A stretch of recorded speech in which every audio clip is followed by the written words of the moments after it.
എല്ലാവർക്കും ഫിസിക്സിൻ്റെ 3-ാം യൂണിറ്റിലേക്ക് സ്വാഗതം. ആദ്യ യൂണിറ്റിൽ നാം വൈദ്യുതിയും അതിൻ്റെ ഏതാനും ഫലങ്ങളും പഠിച്ചു. രണ്ടാമത്തെ യൂണിറ്റിൽ വൈദ്യുതിയുടെ കാന്തിക ഫലം, അതായത് magnetic effect of electric current പഠിച്ചു. കൂടാതെ അത് ഉപയോഗപ്പെടുത്തി പ്രവർത്തിക്കുന്ന രണ്ട് ഉപകരണങ്ങൾ, അതായത് വൈദ്യുത മോട്ടോറും മൂവിംഗ് കോയിൽ ലൗഡ് സ്പീക്കറും പരിചയപ്പെട്ടു. ആ യൂണിറ്റിൽ ക്രിസ്റ്റ്യൻ ഈസ്റ്റഡിന്റെ ഒരു കണ്ടുപിടുത്തവും ആ കണ്ടുപിടുത്തത്തിന്റെ പ്രാധാന്യവും നമ്മൾ ചർച്ച ചെയ്തിരുന്നു. എന്തായിരുന്നു ആ കണ്ടുപിടുത്തം? ഒരു ചാലകത്തിലൂടെ വൈദ്യുതി കടത്തിവിട്ടാൽ, അതായത് ഒരു കണ്ടക്ടറിലൂടെ കറന്റ് കടന്നു പോകുമ്പോൾ അതിനു ചുറ്റും ഒരു മാഗ്നറ്റിക് ഫീൽഡ് ഉണ്ടാകും. അതായത് ഇലക്ട്രിക് കറണ്ടിന് മാഗ്നറ്റിക് ഫീൽഡിനെ സൃഷ്ടിക്കാനാകും. കുറച്ചുകൂടി വ്യക്തമായി പറഞ്ഞാൽ, വൈദ്യുത ചാർജുകളുടെ ചലനം കാന്തിക മണ്ഡലത്തിന്റെ രൂപീകരണത്തിലേക്ക് നയിക്കും, മാഗ്നറ്റിക് ഫീൽഡിന്റെ രൂപീകരണത്തിലേക്ക് നയിക്കും. തികച്ചും യാദൃച്ഛികമായിരുന്നു ക്രിസ്റ്റ്യൻ ഈസ്റ്റഡിന്റെ ഈ കണ്ടുപിടുത്തം. ഈ കണ്ടുപിടുത്തം കഴിഞ്ഞ് ഏകദേശം ഒരു 10 വർഷങ്ങൾക്ക് ശേഷം രണ്ട് മഹാപ്രതിഭകളുടെ മനസ്സിൽ ഒരു ചോദ്യമുദിച്ചു. മൈക്കേൽ ഫാരഡെ, ജോസഫ് ഹെൻറി എന്നിവരായിരുന്നു ആ മഹാപ്രതിഭകൾ. ചോദ്യമിതായിരുന്നു: വൈദ്യുത പ്രവാഹത്തിന് മാഗ്നറ്റിക് ഫീൽഡ് സൃഷ്ടിക്കാനാകുമെങ്കിൽ ഇതിന്റെ വിപരീതവും സാധ്യമാകേണ്ടതല്ലേ? അതായത് മാഗ്നറ്റിക് ഫീൽഡിൽ നിന്നും വൈദ്യുത പ്രവാഹം സൃഷ്ടിക്കാനും കഴിയേണ്ടതല്ലേ? തികച്ചും യുക്തിഭദ്രമായ ചോദ്യമായിരുന്നു അത്. ഈ സ്വപ്നം മനസ്സിൽ വെച്ച് മൈക്കേൽ ഫാരഡെ നടത്തിയ ഒരു പരീക്ഷണ പ്രവർത്തനം നമുക്കും ഒന്ന് ചെയ്തു നോക്കാം. നമുക്ക് ഈ പരീക്ഷണ ക്രമീകരണത്തിന് ആവശ്യമായ സാമഗ്രികളെ ഒന്ന് പരിചയപ്പെടാം. എന്താണ് നമ്മൾ ചെയ്യാൻ പോകുന്നത്? മൈക്കേൽ ഫാരഡെ ഏകദേശം 200 വർഷങ്ങൾക്ക് മുൻപ് ചെയ്ത പരീക്ഷണമാണ് നമ്മൾ ഇവിടെ ആവർത്തിക്കുന്നത്. അപ്പോ എന്താണ് അദ്ദേഹം മനസ്സിൽ കണ്ടത്? അതായത് കണ്ടക്ടറിലൂടെ കറണ്ട് കടന്നു പോകുമ്പോൾ അതിന് ചുറ്റും മാഗ്നറ്റിക് ഫീൽഡ് ഉണ്ടാകുന്നു. അതിന്റെ വിപരീത പ്രവർത്തനമായ മാഗ്നറ്റിക് ഫീൽഡിൽ നിന്നും കറണ്ട് ഉണ്ടാകേണ്ടതല്ലേ? ഇതാണ് പ്രവർത്തനം. അപ്പോൾ സ്വാഭാവികമായും ഈ പ്രവർത്തനം ചെയ്യാൻ നമുക്ക് എന്ത് ആവശ്യമുണ്ടാകും? Magnetic field ആവശ്യമുണ്ടാകും. അപ്പോൾ നമുക്ക് അതിനു വേണ്ടി ഒരു മാഗ്നറ്റ് വേണ്ടി വരും. അപ്പോൾ എന്റെ കയ്യിൽ ഒരു ഡിസ്ക് മാഗ്നറ്റ് ഉണ്ട്, കൂടാതെ ഒരു ബാർ മാഗ്നറ്റും ഉണ്ട്. അപ്പോ താരതമ്യേന പവർ കുറഞ്ഞ ഒരു ബാർ മാഗ്നറ്റും പവർഫുൾ ആയ ഒരു ഡിസ്ക് മാഗ്നറ്റും എന്റെ കൈവശമുണ്ട്. ഇനി മറ്റൊരു കാര്യം എന്താണ്? കറണ്ട് ഉണ്ടാകുന്നുണ്ടോ എന്ന് പരിശോധിക്കണം. കറണ്ട് ഉണ്ടാകുന്നത് കണ്ടക്ടറുകളിലാണ്. അപ്പോൾ കറണ്ട് പ്രൊഡ്യൂസ് ചെയ്യിക്കാൻ ഒരു കണ്ടക്ടർ ആവശ്യമുണ്ട്. അപ്പോൾ സ്ട്രെയിറ്റ് കണ്ടക്ടറിന് പകരം റിസൾട്ട് വളരെ എഫക്റ്റീവ് ആകാൻ വേണ്ടി ഒരു കമ്പി ചുറ്റാണ് എടുത്തിട്ടുള്ളത്, ഒരു കോയിലാണ് എടുത്തിട്ടുള്ളത്. അപ്പോ കൈവശം മാഗ്നറ്റ് ഉണ്ട്, ഒരു കോയിലുണ്ട്. ഇനി ഇവിടെ നമുക്ക് പരിശോധിക്കേണ്ടത് കറണ്ടിന്റെ പ്രസൻസ് ആണ്, കറണ്ടിന്റെ ഡിറക്ഷൻ ആണ്. അപ്പൊ അതിനു പറ്റിയ ഒരു ഉപകരണം ആവശ്യമുണ്ട്. അവിടെ നമ്മൾ ഉപയോഗിക്കുന്ന ഒരു ഉപകരണമാണ് ഗാൽവനോമീറ്റർ. അപ്പോ ഗാൽവനോമീറ്റർ ഡിസൈൻ ചെയ്തിരിക്കുന്നത് പ്രധാനമായും ഉദ്ദേശിക്കുന്നത് ഒരു സർക്യൂട്ടിൽ കറണ്ടിന്റെ പ്രസൻസ് ഉണ്ടോ, കറണ്ട് ഉണ്ടോ ഇല്ലയോ എന്ന് പരിശോധിക്കാം. അതോടൊപ്പം കറണ്ടിന്റെ ദിശയും നമുക്ക് മനസ്സിലാകും. നീഡിലിന്റെ ഡിഫ്ലക്ഷനിൽ നിന്നും ഏത് ദിശയിലാണ് കറണ്ട് ഒഴുകുന്നത് എന്ന് നമുക്ക് മനസ്സിലാക്കാൻ പറ്റും. കറണ്ട് മെഷർ ചെയ്യാൻ സാധാരണഗതിയിൽ ഗാൽവനോമീറ്റർ ഉപയോഗിക്കാറില്ല. അതിനർത്ഥം ഗാൽവനോമീറ്റർ ഉപയോഗിച്ച് കറണ്ട് മെഷർ ചെയ്യാൻ കഴിയില്ല എന്നല്ല, ഇത് ഉപയോഗിക്കുന്നത് അതിന് വേണ്ടിയല്ല എന്ന് മാത്രമാണ്. ഇതിന് ഏറ്റവും വലിയ പ്രശ്നം എന്താണെന്ന് വെച്ചാൽ ഇതിന്റെ കറണ്ട് ബെയറിംഗ് കപ്പാസിറ്റി വളരെ കുറവാണ്. അതായത് വളരെ കുറഞ്ഞ അളവിലുള്ള കറണ്ട് അഫോർഡ് ചെയ്യാൻ മാത്രമേ ഗാൽവനോമീറ്റർ കഴിയൂ. അപ്പോ ഇതിനെ നമുക്ക് ആ ലെവലിൽ നിന്നുകൊണ്ട് നമുക്ക് വേണമെങ്കിൽ എന്ത് ചെയ്യാം? മെഷർ ചെയ്യാൻ ഉപയോഗിക്കാം. ഉയർന്ന കറണ്ട് കാണണമെങ്കിൽ ഇതിന് ചില മാറ്റങ്ങൾ വരുത്തി നമുക്ക് അമ്മീറ്റർ ആയിട്ട് മാറ്റുകയും ചെയ്യാം. നമ്മുടെ വിഷയം അതല്ലാത്തതുകൊണ്ട് അങ്ങോട്ട് പോകുന്നില്ല. അപ്പോ ഇതൊന്ന് പരിചയപ്പെടുക. ഇപ്പൊ സാധാരണ മീറ്ററുകളിൽ 0-ൽ നിന്ന് തുടങ്ങി റീഡിംഗ് ഉണ്ടാവുകയും ചെയ്യുക. പക്ഷെ ഗാൽവനോമീറ്ററിൽ മിഡ് പോയിന്റിൽ 0 കൊടുത്തിരിക്കുക, എന്നിട്ട് രണ്ട് വശങ്ങളിലേക്കും റീഡിംഗ് കൊടുത്തിട്ടുണ്ട്. അപ്പോ ഇങ്ങോട്ട് ഡിഫ്ലക്ട് ചെയ്യുമ്പോൾ നമുക്ക് കമ്പയർ ചെയ്യാം എത്രമാത്രം ഡിഫ്ലക്ഷൻ ഉണ്ടായതിന്റെ അടിസ്ഥാനത്തിൽ. കറണ്ട് മെഷർ ചെയ്യല്ല, കറണ്ടിന് നമുക്ക് കമ്പയർ ചെയ്യാൻ പറ്റും. അതാണ് ഉദ്ദേശിക്കുന്നത്. അപ്പോൾ പ്രവർത്തനത്തിന് ആവശ്യമായ സംവിധാനങ്ങൾ: മാഗ്നറ്റ്, ഗാൽവനോമീറ്റർ, ഒരു കോയിൽ. കൂടാതെ ഒരു കണക്ടിംഗ് വയർ ഉണ്ട്. ഇതിന് വലിയ പ്രാധാന്യമില്ലാത്തതുകൊണ്ട് പറഞ്ഞില്ല എന്ന് മാത്രമേ ഉള്ളൂ. ഓക്കെ, ഇനി ഞാൻ ഇതിനെ സംയോജിപ്പിച്ച് സർക്യൂട്ട് രൂപത്തിലാക്കുകയാണ്. ഞാൻ ആ കോയിലിനെ ഗാൽവനോമീറ്ററുമായി കണക്ട് ചെയ്ത് ഒരു സിമ്പിൾ സർക്യൂട്ട് ഫോം ചെയ്തിട്ടുണ്ട്. നോക്കൂ, ഗാൽവനോമീറ്ററിന്റെ ഒരു അറ്റത്ത് ഗാൽവനോമീറ്ററിന്റെ ഒരു ടെർമിനൽ കണക്ട് ചെയ്തു. അതിന്റെ രണ്ടാമത്തെ നെഗറ്റീവ് ടെർമിനലിൽ നിന്നും ഈ വഴി കോയിലിലേക്ക് കണക്ട് ചെയ്തു. അപ്പോൾ ഒരു സിമ്പിൾ സർക്യൂട്ട്. രണ്ട് ഘടകങ്ങൾ മാത്രമേ ഈ സർക്യൂട്ടിലുള്ളൂ. ഒന്ന്, കറണ്ടിന്റെ പ്രസൻസ് അറിയാൻ, കറണ്ടിന്റെ പ്രസൻസും ഡിറക്ഷനും അറിയാനുള്ള ഒരു ഗാൽവനോമീറ്ററും പിന്നെ ഒരു കോയിലുമാണ് ഉള്ളത്. ഇനി നമുക്ക് ഇതുമായി ബന്ധപ്പെട്ട പ്രവർത്തനങ്ങൾ ഓരോന്നോരോന്നായി ചെയ്തു നോക്കാം. ഞാൻ 2 മാഗ്നറ്റ് ഉള്ളതിൽ ഈ മാഗ്നറ്റ് ആണ് ആദ്യം ഉപയോഗിക്കുക. അത് എന്തുകൊണ്ടാണ് എന്ന് ക്ലാസിന്റെ അവസാനത്തിൽ നമുക്ക് പറയാം. ഇതോടെ നിൽക്കട്ടെ. അപ്പൊ ഞാനൊരു ഇതെടുത്തു. പിന്നെ ഇതിൽ നമുക്കറിയാം, തിരിച്ചറിയാൻ ഒരു അടയാളം കൊടുത്തിട്ടുണ്ട്. നോർത്തും സൗത്തും തിരിച്ചറിയടയാളമുണ്ട്. ഇവിടെ ഞാൻ പരിശോധിച്ച് മാർക്ക് ചെയ്തതാണ്. ഈ ഭാഗം, ഈ മുഖം നോർത്തും ഇത് സൗത്തുമാണ്. അതായത് ഈ ചുമന്ന സ്റ്റിക്കർ ഒട്ടിച്ചത് നോർത്ത് പോളാണ്, മറ്റേത് സൗത്തുമാണ്. അപ്പോൾ നമുക്ക് ആവശ്യം വരും, അതുകൊണ്ട് അങ്ങനെ പറഞ്ഞത് മാത്രമേ ഉള്ളൂ. ഇനി നിങ്ങൾ ശ്രദ്ധിക്കുക, ഫാരഡേ ചെയ്ത ആ പരീക്ഷണത്തിലേക്ക് നമ്മൾ പോവുകയാണ്. ഞാൻ ഈ മാഗ്നറ്റ് എടുത്ത് ഈ മാഗ്നറ്റിനെ ഈ കോയിലിനടുത്തേക്ക്, കണ്ടക്ടറിനടുത്തേക്ക് ചലിപ്പിക്കുകയാണ്. നിങ്ങൾ ഗാൽവനോമീറ്ററിൽ ഒന്ന് ശ്രദ്ധിക്കുക, എന്തെങ്കിലും മാറ്റമുണ്ടോ എന്ന് നോക്കുക. കണ്ടല്ലോ, നീഡിൽ ഡിഫ്ലക്ട് ചെയ്തു. ഞാൻ ഒരിക്കൽ കൂടി കാണിക്കുകയാണ്. ഏത് ദിശയിലേക്കാണ് ഡിഫ്ലക്ട് ചെയ്തതെന്നോ നോക്കിയേക്കുക. നിങ്ങൾ ഒന്നുകൂടി ഞാൻ ചലിപ്പിക്കുകയാണ്. കണ്ടു? നിങ്ങൾ എന്താണ് കണ്ടത്? ഞാൻ മാഗ്നറ്റിനെ കോയിലിനടുത്തേക്ക് ചലിപ്പിച്ചപ്പോൾ നീഡിൽ ഡിഫ്ലക്ട് ചെയ്തു. എന്താണ് അതിനർത്ഥം? ഇപ്പോൾ സർക്യൂട്ടിൽ ഒരു കറണ്ട് ഉണ്ടായി. എന്താണ് ഈ സർക്യൂട്ടിന്റെ പ്രത്യേകത? ഈ സർക്യൂട്ടിൽ കറണ്ട് സോഴ്സുകളൊന്നുമില്ല, ആകെ രണ്ട് കമ്പോണന്റേ ഉള്ളൂ. പക്ഷേ മാഗ്നറ്റിനെ ചലിപ്പിച്ചപ്പോൾ സൂചി ഡിഫ്ലക്ട് ചെയ്തു, അഥവാ കറണ്ട് ഉണ്ടായി. അപ്പൊ അതിന്റെ അർത്ഥം എന്താ? മാഗ്നറ്റിനെ ചലിപ്പിച്ചപ്പോഴാണ്, അല്ലെങ്കിൽ മാഗ്നറ്റിനെ കോയിലിനടുത്തേക്ക് കൊണ്ടുവന്നപ്പോഴാണ് എന്തുണ്ടായത്? നീഡിൽ ഡിഫ്ലക്ട് ചെയ്തത്, കറണ്ട് ഉണ്ടായത്. അപ്പോൾ ഫാരഡേ എന്താണോ മനസ്സിൽ കരുതിയത് അല്ലെങ്കിൽ യുക്തിപൂർവ്വം ചിന്തിച്ചത്, അതിവിടെ നമുക്ക് ലഭ്യമായിട്ടുണ്ട്. അതായത് ഒരു മാഗ്നറ്റിന്റെ സഹായത്തോടു കൂടി അല്ലെങ്കിൽ ഒരു മാഗ്നറ്റ് ഉപയോഗിച്ചുകൊണ്ട് സർക്യൂട്ടിൽ ചെറിയ അളവിലാണെങ്കിലും ഒരു കറണ്ട് ഉണ്ടാക്കാൻ കഴിഞ്ഞിട്ടുണ്ട്. ഇനി ഞാനൊരു കാര്യം നമ്മളൊന്നുകൂടെ നോക്കുക. നമ്മൾ കണ്ടു, ഞാൻ ആദ്യം മാഗ്നറ്റിന്റെ നോർത്ത് പോളാണ് ചലിപ്പിച്ചത്. ഒരിക്കൽ കൂടി ചലിപ്പിക്കുകയാണ്. നമ്മൾ ചെയ്ത പ്രവർത്തനം ഒന്നുകൂടെ നോക്കുക.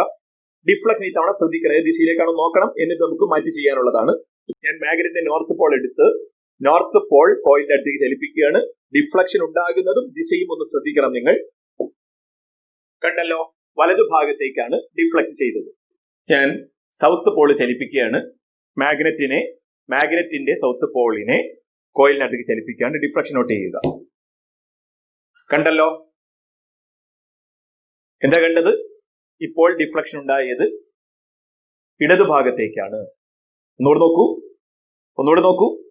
ഞാൻ എടുക്കുന്നു, സൗത്ത് ചലിപ്പിക്കുന്നു, ഇടതുഭാഗത്തേക്ക് ഡിഫ്ലക്ട് ചെയ്തു. ഒന്നുകൂടെ നോക്കൂ, ഞാൻ നോർത്ത് ഡിഫ്ലക്ട് കൊണ്ടുപോകുന്നു, ഞാൻ നോർത്തിനെ ചലിപ്പിക്കുന്നു, നേരെ വിപരീതവും. അപ്പൊ എന്താണ് മനസ്സിലായത്? മാഗ്നറ്റിന്റെ നോർത്ത് പോൾ അല്ലെങ്കിൽ സൗത്ത് പോൾ കോയിലിലേക്ക് ചലിപ്പിക്കാം. 2 സന്ദർഭങ്ങളിലും കറണ്ട് ഉണ്ടാകും. പക്ഷേ നീഡിൽ ഡിഫ്ലക്ട് ചെയ്യുന്നത് വിപരീത ദിശയിലാണ്, ഓപ്പോസിറ്റ് ഡിറക്ഷനിലാണ്. എന്താ നമുക്ക് മനസ്സിലാവുക? ഈ 2 സന്ദർഭങ്ങളിലും ഉണ്ടാകുന്ന കറണ്ടിന്റെ ദിശ മാറുന്നുണ്ട്. അപ്പോ ഏത് പോളാണ് കോയിലിലേക്ക് ചലിപ്പിക്കുന്നത് എന്നതിന്റെ അടിസ്ഥാനത്തിൽ ഉണ്ടാകുന്ന കറണ്ടിന്റെ ദിശ മാറുന്നുണ്ട്. ഇനി അടുത്തൊരു പ്രവർത്തനം ചെയ്യാണ്. നേരത്തെ ചെയ്തുകൂടി ഒന്നുകൂടി ചെയ്യാണ്.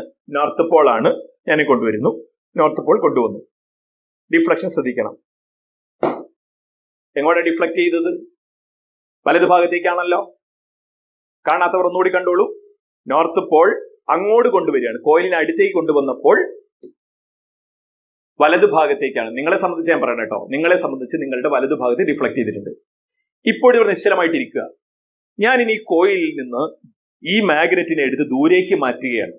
ഇപ്പോ അടുത്തിരിക്കുകയാണ്. നേരത്തെ ദൂരെ നിന്ന് മാഗ്നറ്റിനെ കോയിലിന് അടുത്തേക്ക് കൊണ്ടുവരിക ചെയ്തത്. ഞാൻ അടുത്തിരുന്ന മാഗ്നറ്റിനെ ദൂരേക്ക് വലിച്ചു നീക്കുകയാണ്.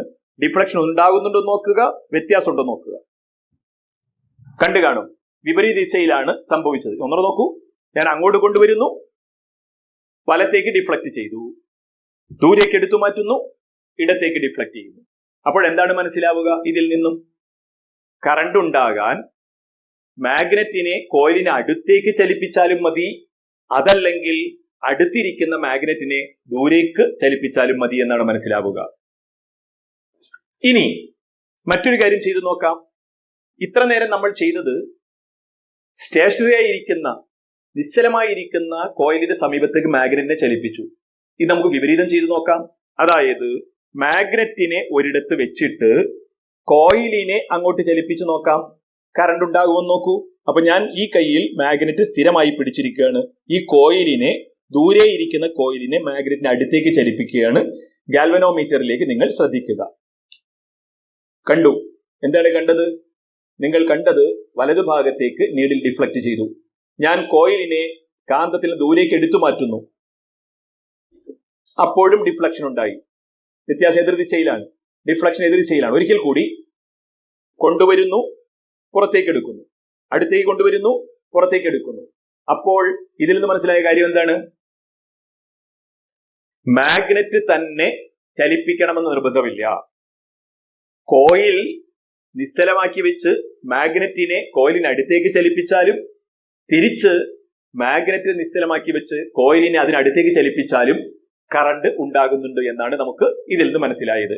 അവിടെയും ചലനദിശ മാറുമ്പോൾ ഫോർവേഡ് ആണോ ബാക്ക്വേർഡ് ആണോ മൂവ് ചെയ്യുന്നത് എന്നതിന്റെ അടിസ്ഥാനത്തിൽ ഉണ്ടാകുന്ന കറണ്ടിന്റെ ഡിറക്ഷൻ മാറുന്നുണ്ട്. ഇനി ഒരു കാര്യം ചെയ്യാം നമുക്ക്. നോക്കൂ, ഞാൻ ഈ മാഗ്നറ്റ് ഇതിനോട് ചേർത്ത് വെച്ചിരിക്കുക. ഇതിനകത്ത് സോഫ്റ്റ് അയൺ കോർ ഉണ്ട്, അതുകൊണ്ടാണ് അത് സ്റ്റക്ക് ആയിരിക്കുന്നത്. നോക്കുക. അപ്പൊ നമ്മൾ പറഞ്ഞത് മാഗ്നറ്റ് അല്ലെങ്കിൽ കോയിൽ ചലിപ്പിച്ചാൽ കറണ്ട് ഉണ്ടാകുമെന്നാണ് പറഞ്ഞത്, അത് കണ്ടത്. ഇനി ഞാൻ ഈ കോയിലും മാഗ്നറ്റ് ചേർത്ത് വെച്ചിരിക്കുകയാണ്. ഞാൻ ഇത് ചലിപ്പിക്കാം. നോക്കൂ, ഞാൻ ചലിപ്പിക്കുന്നുണ്ട്. ഇപ്പോൾ കോയിലും ചലിക്കുന്നുണ്ട്, മാഗ്നറ്റും ചലിക്കുന്നുണ്ട്. പക്ഷേ ഡിഫ്ലക്ഷൻ ഉണ്ടാകുന്നില്ല. അതിനർത്ഥം എന്താ? കറണ്ട് ഉണ്ടാകുന്നില്ല. അപ്പോ കേവലം ചലനമുണ്ട് എന്നുകൊണ്ട് കറണ്ട് ഉണ്ടാകണമെന്ന് നിർബന്ധമില്ല എന്നാ മനസ്സിലാവുക. ഓക്കെ, അപ്പൊ എന്താണ് ഇവിടെ വ്യത്യാസം? ഇവിടെ ഞാൻ ചലിപ്പിക്കുമ്പോൾ കോയിലിനോടൊപ്പം മാഗ്നറ്റ് ചലിക്കുന്നുണ്ട്, അല്ലെങ്കിൽ മാഗ്നറ്റിനോടൊപ്പം കോയിലും ചലിക്കുന്നുണ്ട്. അവർ തമ്മിൽ റിലേറ്റീവ് വെലോസിറ്റി 0 ആണ്.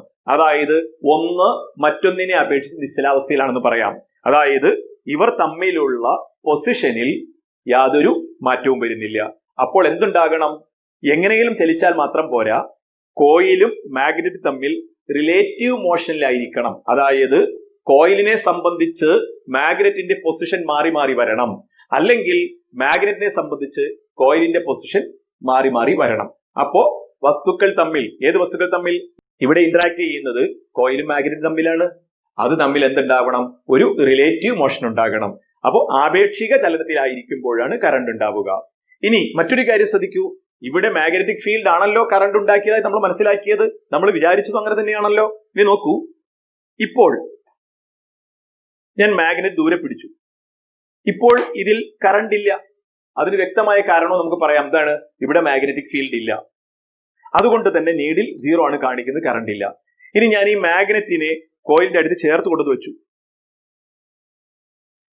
ഇപ്പോൾ കോയിലിന്റെ സമീപത്ത് ധാരാളം മാഗ്നറ്റിക് ഫീൽഡിന്റെ ഉറപ്പാണ്. കാരണം ശക്തമായ മാഗ്നറ്റ് കോയിലിന് ചേർന്നിരിക്കുന്നുണ്ട്. തീർച്ചയായും ഇവിടെ മാഗ്നറ്റിക് ഫീൽഡ് ഉണ്ട്, പക്ഷെ ഡിഫ്ലക്ഷൻ ഇല്ല, അഥവാ കറണ്ട് ഇല്ല. അപ്പൊ ഇതെന്താ മനസ്സിലാവുക? മാഗ്നറ്റിക് ഫീൽഡ് വേണം, പക്ഷേ മാഗ്നറ്റിക് ഫീൽഡിന്റെ പ്രസൻസ് കൊണ്ട് മാത്രം കറണ്ട് ഉണ്ടാകില്ല എന്നതാണ്. അങ്ങനെ ഉണ്ടാകുമായിരുന്നെങ്കിൽ ഇപ്പോഴാണ് ഏറ്റവും കൂടുതൽ കറണ്ട് കാണിക്കേണ്ടിയിരുന്നത്. ഇവിടെ കൂടുതൽ കറണ്ട് കാണിക്കുന്നില്ല എന്ന് മാത്രമല്ല, നീഡിലിന് അല്പം പോലും ഡിഫ്ലക്ഷൻ ഇല്ല, തീർത്തും നിശ്ചലമായിരിക്കുകയാണ്. അതിനർത്ഥം എന്താണ് ഉണ്ടാവണം? ഇവ തമ്മിൽ ആപേക്ഷിക ചലനം ഉണ്ടാകുമ്പോൾ മാത്രമാണ് കറണ്ട് ഇൻഡ്യൂസ് ചെയ്യുന്നത്. നമ്മൾ ഇപ്പോൾ ചെയ്ത പ്രവർത്തനം ക്ലാസ് റൂമിൽ വ്യക്തിഗതമായോ അല്ലെങ്കിൽ ഗ്രൂപ്പ് അടിസ്ഥാനത്തിലോ ചെയ്യുവാൻ ആവശ്യപ്പെട്ടിട്ടുള്ള പ്രവർത്തനമാണ്. അതുകൊണ്ട് തന്നെ നിങ്ങൾക്ക് ഈ പരീക്ഷണം ചെയ്യേണ്ടി വരും. ആ പരീക്ഷണ പ്രവർത്തനവുമായി ബന്ധപ്പെട്ട് പൂർത്തീകരിക്കാൻ ഒരു ടേബിൾ പട്ടിക പുസ്തകത്തിൽ തന്നിട്ടുണ്ട്. ടേബിൾ 3.1 മൂന്നാമത്തെ യൂണിറ്റിലെ 1ാമത്തെ പട്ടിക. അപ്പൊ ആ പട്ടിക പൂരിപ്പിക്കുമ്പോൾ ചിലപ്പോൾ ചെറിയ ഒരു കൺഫ്യൂഷൻ ഉണ്ടാകാൻ സാധ്യതയുണ്ട്. അത് സൂചിപ്പിക്കേണ്ടതുണ്ട്. പട്ടികയിൽ 4 കോളങ്ങളുണ്ട്. 7 വ്യത്യസ്ത രീതിയിൽ മാഗ്നറ്റിനെ അല്ലെങ്കിൽ കോയിലിനെ ചലിപ്പിക്കുമ്പോൾ ഓരോ സന്ദർഭത്തിലും ഡിഫ്ലക്ഷൻ ഉണ്ടാകുന്നുണ്ടോ എന്നും ഉണ്ടാകുന്നുണ്ടെങ്കിൽ ഡിഫ്ലക്ഷൻ ലെഫ്റ്റിലേക്കാണോ റൈറ്റിലേക്കാണോ എന്ന് ചോദിക്കുന്നുണ്ട്. അവിടെ ഒരു കാര്യം ശ്രദ്ധിക്കേണ്ടത്, നമ്മൾ മാഗ്നറ്റ് എടുത്ത് അതിൻ്റെ ഒരു നിശ്ചിത പോൾ, ഉദാഹരണത്തിന് നോർത്ത് പോൾ, ഒരഗ്രത്തിലേക്ക് ചലിപ്പിക്കുന്നു. ഡിഫ്ലക്ഷൻ വലതുവശത്തേക്കാണെന്ന് കരുതുക. അതേ പോൾ എടുത്ത് മറ്റേ അഗ്രത്തിലേക്കാണ് ചലിപ്പിക്കുന്നതെങ്കിൽ ഗാൽവനോമീറ്റർ റീഡിംഗ് നേരെ വിപരീതമായിരിക്കും കാണിക്കുക. അതായത് നിങ്ങൾ ഓരോരുത്തരും ഒരു നിശ്ചിത പോൾ ഏത് അഗ്രത്തിലേക്കാണ് ചലിപ്പിക്കുന്നത് എന്നതിന്റെ അടിസ്ഥാനത്തിൽ ഡിഫ്ലക്ഷനിൽ മാറ്റമുണ്ടാകാം. ഉദാഹരണത്തിന് ആദ്യത്തെ ഗ്രൂപ്പ് പരീക്ഷണത്തിന് വന്നു. കോയിലിന്റെ എ എന്ന അഗ്രത്തിലേക്കാണ് നോർത്ത് പോൾ ചലിപ്പിച്ചതെന്ന് വിചാരിക്കുക. അപ്പോൾ നീഡിൽ വലതുവശത്തേക്ക് ഡിഫ്ലക്റ്റ് ചെയ്തു. അവർ അവരുടെ സയൻസ് ഡയറിയിൽ എഴുതി, കോയിലിനടുത്തേക്ക് നോർത്ത് പോൾ ചലിപ്പിച്ചപ്പോൾ നീഡിൽ ഡിഫ്ലക്റ്റ് ചെയ്തത് വലതുവശത്തേക്ക് എഴുതി. രണ്ടാമത്തെ ഗ്രൂപ്പ് വന്നു. അവർ ഒരു പക്ഷേ മാഗ്നറ്റിന്റെ നോർത്ത് പോൾ ചലിപ്പിച്ചത് ആദ്യത്തെ ഗ്രൂപ്പ് ചെയ്ത അഗ്രത്തിലേക്കാകണമെന്നില്ല. ഉദാഹരണത്തിന് ബി എന്ന അഗ്രത്തിലേക്ക് ചലിപ്പിച്ചു എന്ന് വിചാരിക്കുക. അവരാ പ്രവർത്തനം ചെയ്യുമ്പോൾ നീഡിൽ നേരെ വിപരീതമായിരിക്കും ഡിഫ്ലക്റ്റ് ചെയ്തിട്ടുണ്ടാവുക. അവർ അവരുടെ സയൻസ് ഡയറിയിൽ നോർത്ത് പോൾ കോയിലിലേക്ക് ചലിപ്പിച്ചപ്പോൾ ഉണ്ടായ ഡിഫ്ലക്ഷൻ ഇടത്തേക്ക് എന്ന് എഴുതി വയ്ക്കും. ഇനി പരീക്ഷണമൊക്കെ കഴിഞ്ഞ് ക്ലാസ്സിൽ വന്നു കഴിയുമ്പോൾ കുറെ കുട്ടികൾ എഴുതി വെച്ചിട്ടുണ്ടാകും, നോർത്ത് പോൾ കോയിലിലേക്ക് ചലിപ്പിച്ചപ്പോൾ ഡിഫ്ലക്ഷൻ വലതുവശത്തേക്ക് എന്ന് എഴുതിയിട്ടുണ്ടാവും. കുറെ കുട്ടികൾ ഇടതുവശത്തേക്ക് എന്ന് എഴുതിയിട്ടുണ്ടാകും. അപ്പൊ അവിടെ തർക്കമുണ്ടാകും. ഏതാ ശരി? രണ്ടും ശരിയാണ്. കാരണം ഏത് അഗ്രത്തിലേക്ക് ചലിപ്പിക്കുന്നു എന്നതിന്റെ അടിസ്ഥാനത്തിൽ ഡിഫ്ലക്ഷനിൽ മാറ്റമുണ്ടാകും. അപ്പോ പറഞ്ഞു വന്നത്, അവിടെ മാഗ്നറ്റിന്റെ ചലന ദിശ മാറ്റുമ്പോൾ ഡിഫ്ലക്ഷൻ നേരെ വിപരീതമാകുന്നു എന്ന ധാരണ നിങ്ങൾക്കുണ്ടാകാൻ വേണ്ടി മാത്രമാണ് ആ പ്രവർത്തനം ചെയ്യുന്നത്. അതുകൊണ്ട് എല്ലാ ഗ്രൂപ്പും ഡിഫ്ലക്ഷൻ വ്യത്യസ്തമാണെങ്കിലും എല്ലാവരും ചെയ്ത പ്രവർത്തനം അല്ലെങ്കിൽ രേഖപ്പെടുത്തിയത് ശരിയാണ് എന്ന് ഓർത്തുവെക്കുക. ഞാനിത് പറയാൻ കാരണം, ചിലരെങ്കിലും വിചാരിച്ചു വെച്ചിട്ടുണ്ട് നോർത്ത് പോൾ കോയിലിലേക്ക് ചലിപ്പിക്കുമ്പോൾ ഡിഫ്ലക്ഷൻ വലത്തേക്കായിരിക്കും, സൗത്ത് പോൾ ചലിപ്പിക്കുമ്പോൾ ഇടത്തേക്കായിരിക്കും. അങ്ങനെ ഒരു തെറ്റിദ്ധാരണ അപൂർവമായി ചിലരിലെങ്കിലും ഉണ്ട് എന്ന് മനസ്സിലായതിന്റെ അടിസ്ഥാനത്തിലാണ് ഇപ്പോൾ ഇത് സൂചിപ്പിച്ചത്. നാം ചെയ്ത പ്രവർത്തനങ്ങൾ നമുക്ക് ഒന്നുകൂടി വിശകലനം ചെയ്യാം. ഒന്നാമതായി നാം മനസ്സിലാക്കിയ കാര്യം, മാഗ്നറ്റ് അല്ലെങ്കിൽ മാഗ്നറ്റിക് ഫീൽഡ് ഉപയോഗിച്ച് നമുക്ക് കറന്റ് ഉണ്ടാക്കാൻ കഴിയുന്നുണ്ട്. എന്നാൽ കേവലം മാഗ്നറ്റിക് ഫീൽഡിന്റെ സാന്നിധ്യം മാത്രം കറന്റ് ഉണ്ടാകുന്നതിന് കാരണമാകുന്നില്ല. എന്തെന്നാൽ നാം ചെയ്ത പരീക്ഷണ പ്രവർത്തനത്തിൽ കാന്തത്തിനെ കോയിലിനകത്തോ അതല്ലെങ്കിൽ വളരെ ചേർത്തോ നിശ്ചലമാക്കി വെക്കുമ്പോൾ കോയിലിന് ചുറ്റും ഫീൽഡിന്റെ ശക്തമായ സാന്നിധ്യമുണ്ടെങ്കിലും കറന്റ് ഉണ്ടായില്ല. അതായത് കേവലം ഫീൽഡിന്റെ സാന്നിധ്യം മാത്രമല്ല ഇത്തരത്തിൽ കറന്റ് ഉണ്ടാകുന്നതിന് കാരണമാകുന്നത്. മൂന്നാമതായി നമ്മൾ മനസ്സിലാക്കിയ കാര്യം, ചലനം കൊണ്ട് മാത്രം കറന്റ് ഉണ്ടാകുന്നില്ല. അതായത് കോയിലോ മാഗ്നറ്റോ ചലിക്കുമ്പോഴാണ് കറന്റ് ഉണ്ടാകുന്നതായി നമ്മൾ കണ്ടത്. എന്നാൽ ചലിക്കുന്നു എന്നതുകൊണ്ട് മാത്രം കറന്റ് ഉണ്ടാകാത്ത സന്ദർഭവുമുണ്ടായി. ഉദാഹരണത്തിന് കാന്തത്തെയും ചാലകത്തെയും നമ്മൾ ഒരുമിച്ച് ചലിപ്പിച്ചപ്പോൾ നീഡിൽ ഡിഫ്ലക്റ്റ് ചെയ്തില്ല ഗാൽവനോമീറ്ററിലെ. അതായത് കറണ്ട് ഉണ്ടായില്ല. അപ്പോൾ ഏതു സാഹചര്യത്തിലാണ് ഇലക്ട്രോമാഗ്നറ്റിക് ഇൻഡക്ഷനിലൂടെ വൈദ്യുതി ഉണ്ടാകുന്നതെന്ന് കൃത്യമായ ഒരു വിശദീകരണം ആവശ്യമാണല്ലോ. ഇതിനെക്കുറിച്ച് മൈക്കേൽ ഫാരഡെ ഗഹനമായി ചിന്തിക്കുകയും വ്യക്തമായ നിഗമനത്തിലെത്തുകയും ചെയ്തു. ഇനി അതാണ് നമ്മൾ വിശദീകരിക്കുന്നത്. മാഗ്നറ്റിനെ കോയിലിനടുത്തേക്ക് ചലിപ്പിച്ചാലും തിരിച്ച് കോയിൽ കാന്തത്തിനടുത്തേക്ക് ചലിപ്പിച്ചാലും പ്രേരിത വൈദ്യുതി അഥവാ ഇൻഡ്യൂസ്ഡ് കറണ്ട് ഉണ്ടാകുന്നത് നമ്മൾ നിരീക്ഷിച്ചതാണ്. അതിനാൽ വിശദീകരിക്കുവാനുള്ള സൗകര്യത്തിന് വേണ്ടി നിശ്ചലമാക്കി വെച്ചിരിക്കുന്ന ഒരു മാഗ്നറ്റിനടുത്തേക്ക് ഒരു കോയിൽ നീങ്ങുന്ന പ്രവർത്തനമാണ് ഇവിടെ ഞാൻ വിശകലനം ചെയ്യാൻ ഉദ്ദേശിക്കുന്നത്. ഇത്തരത്തിലുള്ള ഒരു പ്രവർത്തനമാണ് ഇവിടെ ചിത്രീകരിച്ചിരിക്കുന്നത്. ഇവിടെ കോയിൽ നീങ്ങുന്നത്, ചലിക്കുന്നത് മാഗ്നറ്റിക് ഫീൽഡിന്റെ തീവ്രത കുറവുള്ള സ്ഥലത്ത് നിന്നും തീവ്രത കൂടുതലുള്ള സ്ഥലത്തേക്കാണ് എന്ന് ചിത്രത്തിൽ നിന്ന് വ്യക്തമാണ്. ഇന്റൻസിറ്റി ഓഫ് ഫീൽഡ് കുറവുള്ള സ്ഥലത്ത് നിന്നും കൂടുതലുള്ള സ്ഥലത്തേക്കാണ് ഇവിടെ കോയിൽ നീങ്ങുന്നതായി കാണുന്നത്. ഉദാഹരണത്തിന്, കോയിൽ പൊസിഷൻ 1-ലെത്തുമ്പോൾ കോയിലുമായി ലിങ്ക് ചെയ്യപ്പെടുന്ന അല്ലെങ്കിൽ കോയിലിലൂടെ കടന്നു പോകുന്ന ബലരേഖകളുടെ എണ്ണം 1 മാത്രമാണ്.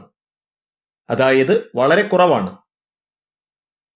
അടുത്ത നിമിഷത്തിൽ കോയിൽ പൊസിഷൻ 2-ലെത്തുന്നു.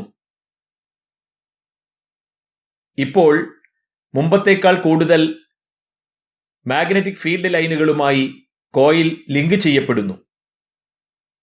ഈ സമയം 3 മാഗ്നറ്റിക് ഫീൽഡ് ലൈൻസ് കോയിലിലൂടെ കടന്നു പോകുന്നതാണ് കാണുന്നത്. അതായത് പൊസിഷൻ 1-ൽ നിന്നും പൊസിഷൻ 2-ലേക്ക് കോയിൽ ചലിച്ചെത്തിയപ്പോൾ കോയിലുമായി ലിങ്ക് ചെയ്യപ്പെടുന്ന മാഗ്നറ്റിക് ഫ്ലക്സിന്റെ അളവ് മാറുന്നു, അതായത് വർദ്ധിക്കുന്നു. ഇനി കോയിൽ 3-ാമത്തെ പൊസിഷനിലെത്തുമ്പോഴുള്ള അവസ്ഥ നോക്കൂ. ഇപ്പോൾ കോയിലിലൂടെ കടന്നു പോകുന്ന കാന്തിക ബലരേഖകളുടെ എണ്ണം, അതായത് മാഗ്നറ്റിക് ഫ്ലക്സ്, വളരെയധികം വർദ്ധിച്ചിരിക്കുന്നു. ഏകദേശം 6 കാന്തിക ബലരേഖകളാണ് ഈ സമയം കോയിലിലൂടെ കടന്നു പോകുന്നത്. ബലരേഖകളുടെ എണ്ണം ഇവിടെ സാങ്കല്പികമായി 1, 3, 6 എന്നൊക്കെ പറഞ്ഞതാണെന്ന് ഓർക്കുക. അവിടെ ഉദ്ദേശിച്ചത് ഫ്ലക്സ് ഡെൻസിറ്റി കൂടുതൽ ഉള്ള സ്ഥലത്തേക്ക് കോയിൽ നീങ്ങുന്നതിനനുസരിച്ച് അതുമായി ലിങ്ക് ചെയ്യപ്പെടുന്ന മാഗ്നറ്റിക് ഫീൽഡ് ലൈൻസുകളുടെ എണ്ണം അഥവാ ഫ്ലക്സിന്റെ അളവ് കൂടി വരുന്നു എന്നാണ് ഉദ്ദേശിച്ചത്. ഇനി ഈ ചിത്രം ഒന്ന് നോക്കൂ. കാന്തത്തിന് സമീപത്തിരിക്കുന്ന ഒരു കോയിൽ ദൂരേക്ക് നീങ്ങിപ്പോകുന്നതാണ് ഇതിൽ ചിത്രീകരിച്ചിരിക്കുന്നത്. അപ്പോൾ ഇവിടെ തുടക്കത്തിൽ, അതായത് ചലനം ആരംഭിക്കുമ്പോൾ കോയിലുമായി ബന്ധപ്പെട്ടിരിക്കുന്ന മാഗ്നറ്റിക് ഫ്ലക്സിന്റെ അളവ് വളരെ കൂടുതലും തുടർന്ന് 2, 3 എന്നീ സ്ഥാനങ്ങളിലേക്ക് കോയിൽ എത്തിച്ചേരുമ്പോൾ അതുമായി ലിങ്ക് ചെയ്യപ്പെടുന്ന ഫ്ലക്സിന്റെ അളവ് കുറഞ്ഞു വരുന്നതും കാണാം. അതായത് ഒരു ചാലകവുമായി ബന്ധപ്പെട്ട, ഒരു കണ്ടക്ടറുമായി ബന്ധപ്പെട്ട മാഗ്നറ്റിക് ഫ്ലക്സിന് മാറ്റം വരുന്നതിന്റെ ഫലമായാണ് കണ്ടക്ടറിൽ വൈദ്യുതി പ്രേരണം ചെയ്യപ്പെടുന്നത്. നാം നേരത്തെ ചെയ്ത പരീക്ഷണത്തിൽ മാഗ്നറ്റ് കോയിലിനോട് ചേർന്ന് നിശ്ചലമായിരുന്നപ്പോൾ ശക്തമായ ഫ്ലക്സ് കോയിലിലൂടെ കടന്നുപോയെങ്കിലും എന്തുകൊണ്ടാണ് അപ്പോൾ വൈദ്യുതി അതിൽ ഇൻഡ്യൂസ് ചെയ്യപ്പെടാതിരുന്നത് എന്ന് നിങ്ങൾക്കിപ്പോൾ ബോധ്യമായോ? ഈ അവസ്ഥയിൽ കോയിലിലൂടെ ഫ്ലക്സ് കടന്നു പോകുന്നുവെങ്കിലും നിശ്ചലാവസ്ഥയിലായതിനാൽ കടന്നുപോകുന്ന ഫ്ലക്സിൽ മാറ്റമുണ്ടാകുന്നില്ല. കോയിലുമായി ബന്ധപ്പെടുന്ന മാഗ്നറ്റിക് ഫ്ലക്സിന്റെ അളവിൽ മാറ്റം വരുന്നില്ല. ഇതിൽ നിന്നും നമുക്ക് മനസ്സിലാകുന്നത് മാഗ്നറ്റിക് ഫ്ലക്സിന്റെ സാന്നിധ്യമല്ല, മറിച്ച് ഫ്ലക്സിലുണ്ടാകുന്ന മാറ്റമാണ് വൈദ്യുത പ്രേരണത്തിന് കാരണമാകുന്നത്, ഇലക്ട്രോമാഗ്നറ്റിക് ഇൻഡക്ഷന് കാരണമാകുന്നത്. ഇതിന്റെ അടിസ്ഥാനത്തിൽ നമുക്ക് വൈദ്യുത കാന്തിക പ്രേരണത്തെ ഇലക്ട്രോ മാഗ്നറ്റിക് ഇൻഡക്ഷനെ ഇങ്ങനെ നിർവചിക്കാം. ഒരു ചാലകവുമായി ബന്ധപ്പെട്ട മാഗ്നറ്റിക് ഫ്ലക്സിന് മാറ്റം വരുന്നതിന്റെ ഫലമായി ചാലകത്തിൽ ഒരു EMF പ്രേരണം ചെയ്യപ്പെടുന്ന പ്രതിഭാസമാണ് വൈദ്യുത കാന്തിക പ്രേരണം. തൽഫലമായുണ്ടാകുന്ന വൈദ്യുതിയെ പ്രേരിത വൈദ്യുതി എന്ന് വിളിക്കുന്നു. എന്താണ് EMF? നമ്മൾ കഴിഞ്ഞ വർഷം 9 പഠിച്ചതാണ്. എന്താണ്? ഒരു കണ്ടക്ടറിലൂടെ വൈദ്യുത പ്രവാഹം സാധ്യമാകണമെങ്കിൽ അവിടെ അഗ്രങ്ങൾക്കിടയിൽ ഒരു പൊട്ടൻഷ്യൽ ഡിഫറൻസ് ഉണ്ടാകണം.